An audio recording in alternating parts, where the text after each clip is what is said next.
Gracias por estar con nosotros el día de hoy, donde queremos en esta fecha 15 de diciembre iniciar como lo hemos hecho ya finalizando el año, siempre mostrando un tema que es de mucha importancia, que es el problema de la vivienda.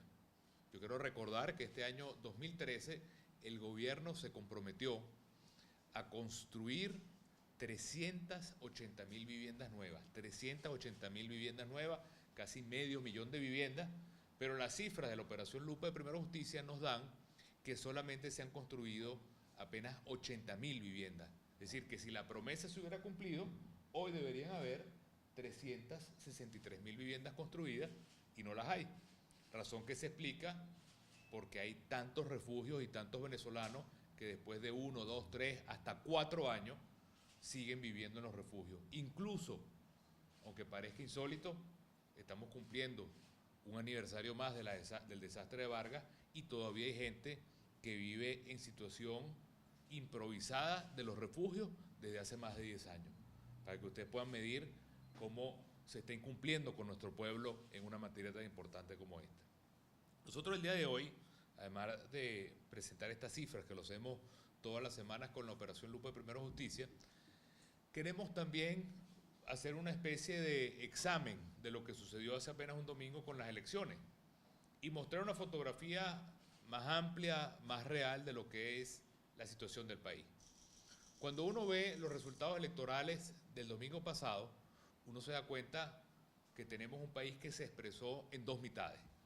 Dos mitades en las cuales nadie puede decir que una parte de Venezuela le ganó a la otra parte de Venezuela, esa fractura artificial que ha creado el gobierno venezolano de que hay dos Venezuelas que no se pueden unir, sino que simplemente se expresaron esas dos Venezuelas y son dos mitades que están allí. Nosotros nos sentimos orgullosos de triunfos que todo el país conoce. Por ejemplo, el día que se decreta la lealtad y el amor a Chávez, se pierde Barinas por parte del gobierno. La recuperación de sitios como Valencia o Barquisimeto, triunfos como el de Maturín, mantener todo lo que fue la zona metropolitana, el poder lograr las grandes ciudades del país. Esos son triunfos que nos llenan de orgullo, pero que de todas maneras no reflejan la realidad. Nosotros queremos mostrar hoy una serie de números de una encuesta que cerró exactamente hace una semana y que el país sepa que hay un divorcio lamentable, que tenemos que reflexionarlo todo, entre los venezolanos que fueron a votar y el sentimiento de la mayoría de los venezolanos. Si usted le preguntan a todos los venezolanos, ¿cómo sienten ustedes? A todos los venezolanos mayores de edad, ustedes le preguntan, ¿cómo se sienten ustedes? La inmensa mayoría siente que el país va por un mal camino. La inmensa mayoría está en contra de las medidas que ha aplicado Nicolás Maduro. La inmensa mayoría no está de acuerdo con la Venezuela que estamos viviendo hoy. Lamentablemente, esa mayoría clara, que supera el 60%, no se expresó en las urnas, no fue a votar en las urnas. Y simplemente quedamos como mitad y mitad, cuando somos mayoría. El gobierno ha querido demostrar por todos lados que es mayoría y al final fue unas elecciones donde quedamos tabla a pesar de todo el ventajismo, el uso del dinero, el abuso de los medios de comunicación, el abuso de las cadenas, el miedo. Esta encuesta es una encuesta de IBAT. IBAT es una encuestadora que usa tanto el gobierno como la oposición porque la gente la reconoce como una encuestadora seria.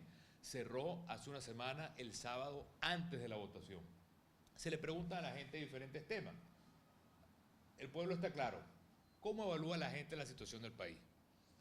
62% del país, es decir, abrumadoramente más allá de la mitad de los venezolanos. De cada 10 venezolanos, más de 6 venezolanos de cada 10 dicen que la situación del país es mala, es negativa. Y apenas un 37%, es decir, casi 1 de cada 3 venezolanos está satisfecho con lo que está viviendo Venezuela. ¿Cuál fue el problema?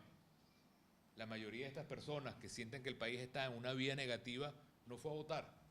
Y es una reflexión que tenemos que hacer todos, pero principalmente quien merece en teoría la confianza de los venezolanos, que es el árbitro electoral y el gobierno. Porque al final nosotros no tenemos manejo ni responsabilidad de eso. Pero eso es un tema que refleja claramente que la inmensa mayoría de la gente está en contra. Veamos la siguiente lámina. Se le pregunta por la situación política. Antes era la situación económica, ahora es la situación política. Igual, 66% de los venezolanos considera que la situación política es inestable. Imagínense ustedes, un gobierno que ya tiene varios meses ocupando el poder y que la gente tenga como percepción que es un edificio que está inestable, que es un edificio que se puede caer. Esa es la sensación que tienen de cada 10 venezolanos, casi 7. Y apenas de cada 10 venezolanos, 3 de que este es un edificio inestable, de que el camino político, de que la política en Venezuela está inestable. Lamentablemente, de nuevo, no se expresó en votos. Ahora veremos la siguiente pregunta sobre la situación económica. De nuevo, 64% del país considera que es una situación económica mala, negativa, y luego 36% dice que es una situación buena. Ahora, lo importante, y como conclusión, es que la mayoría de los venezolanos no está de acuerdo con lo que se está viviendo.